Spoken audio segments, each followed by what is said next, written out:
Merci d'être avec nous. Alors ma première question est la suivante. Le chef de l'État a nommé un nouveau chef d'état-major général des armées. Le week-end dernier, il était à Luanda pour un sommet qui a finalement été annulé avec Paul Kagame. Aujourd'hui, il est à Brazzaville. On a le sentiment que la situation devient de plus en plus pressante, qu'il y a urgence. Quelles sont vos informations ? Écoutez, oui, le M23 continue d'avancer vers le nord, qui était une zone en plus qui n'était pas dans son précaré et menace effectivement Lubero, menace Butembo, qui est la deuxième ville du Nord Kivu. Donc tout ça, en fait, c'est dans un contexte assez particulier, diplomatique assez particulier. Après donc l'échec de Luanda, on a un petit peu l'impression que le M23 cherche à mettre la pression sur Kinshasa pour pousser la RDC à négocier directement avec lui, ce que refuse Félix. Ce que refuse la RDC, mais ce que demande notamment le Rwanda. Et c'est d'ailleurs une des raisons pour lesquelles le sommet de Luanda en Angola a été annulé le week-end dernier. Voilà, et donc ça explique un petit peu, je veux dire, l'avancée du M23, parce que diplomatiquement, voilà, il faut que le M23 cherche la porte de sortie. La porte de sortie, c'est la négociation directe avec Kinshasa. Alors, depuis 6 mois, il y a un nouveau ministre de la Défense en RDC, Guy Kabombo Mwadiamvita. Il a succédé à Jean-Pierre Bemba, qui autrefois avait été un chef de guerre et sur lequel il y avait beaucoup d'attentes. Quel est le bilan des 6 premiers mois du nouveau ministre de la Défense ? Écoutez, on parle même depuis Jean-Pierre Bemba d'une montée en puissance de l'armée congolaise. Force est de constater que sur le terrain, pour le moment, l'armée congolaise ne fait que reculer. Elle n'a pas repris de localité sous contrôle M23. Elle n'a pas empêché la progression du M23. Donc c'est vrai qu'on en est toujours au point mort. Je veux dire, il n'y a pas d'avancée. Il y a eu sous Jean-Pierre Bemba une augmentation quand même assez importante du budget de la défense, l'achat de drones.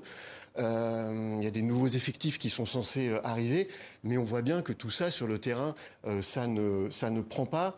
Et puis on a l'impression, et on l'a vu sous Jean-Pierre Bemba, que c'est pas vraiment au ministère de la Défense que se joue un petit peu la stratégie militaire. Vous voulez dire que la stratégie militaire pourrait être ou donne l'impression d'être une sorte d'être finalement la chef-gardée, ou en tout cas la prérogative régalienne du chef de l'État, et que c'est là où se joue la stratégie militaire? Absolument, ça se joue à la présidence, et puis ça se joue à la maison militaire, qui est, je dirais effectivement, là où c'est vraiment là qu'il y a le vrai patron de l'armée congolaise. Et d'ailleurs, le nouveau chef d'état-major de l'armée congolaise, qui a été nommé par Félix Tshisekedi, c'était le numéro 2, en fait, de la maison militaire. Donc c'est vrai que Jean-Pierre Bemba, qui avait un poids politique assez important, en fait, n'a pas pu vraiment s'imposer stratégiquement sur cette armée. Alors, hier, l'ONU a annoncé la prolongation d'1 an du mandat de la MONUSCO. On sait que les autorités congolaises avaient demandé le départ de cette mission de l'ONU, qui avait été acceptée d'ailleurs. Mais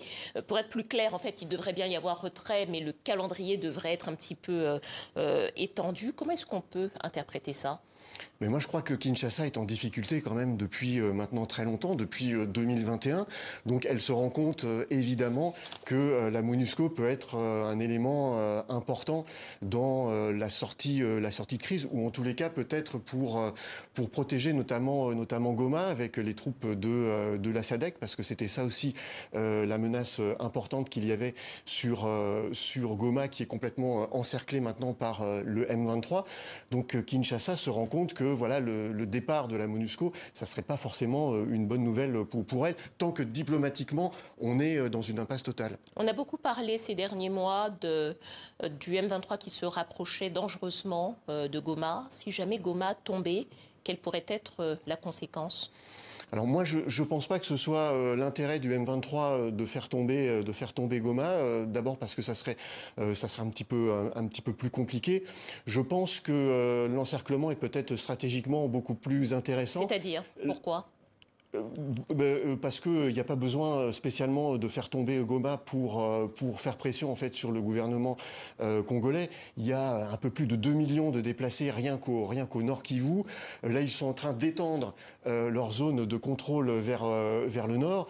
Donc voilà, il n'y a pas spécialement besoin de faire tomber Goma, quoi. Merci à vous, Christophe Rigaud, directeur d'Africa Arabia. Merci. D'être venu.